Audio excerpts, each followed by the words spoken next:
Jesu Ndakapikira nechipiko changu Ndinanamata iwe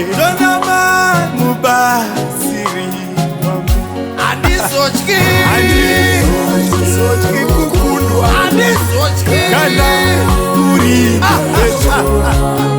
Nekurasika nzira iwe Jesu Mupereki kana Nekurasika nzira uri Mupereki Ndikunzwei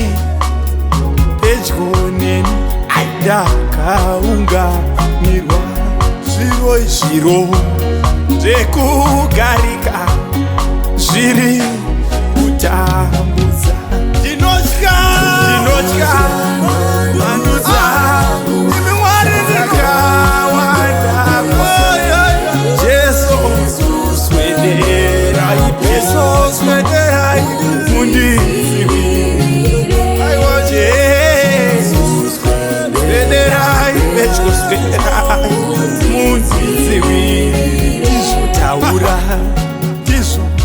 Taura itenzi nekufawa kwako chikurira ruchiwa rwako nekuzvida kwako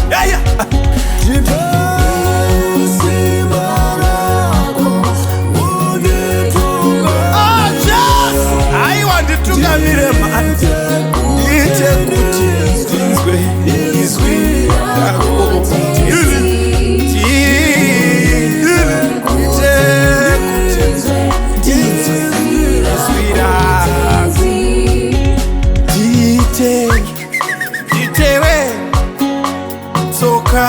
zako asi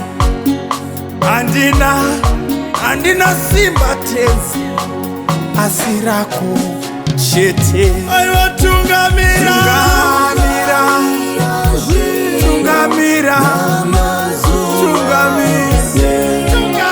zamara pakuguma ndiwe pamwe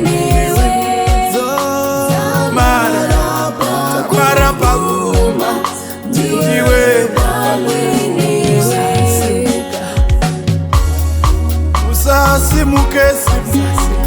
Jesu anouya Nzwai wana mai Musasimuke Jesu anouya Musasimuke Ana baba musasimuke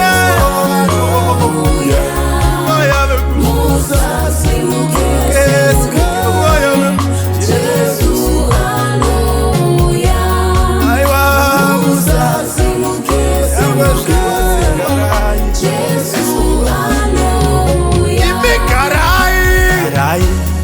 Pamchinjiko Jesu Pamchinjiko Jesu wedu Garai. Thank you, Messiah.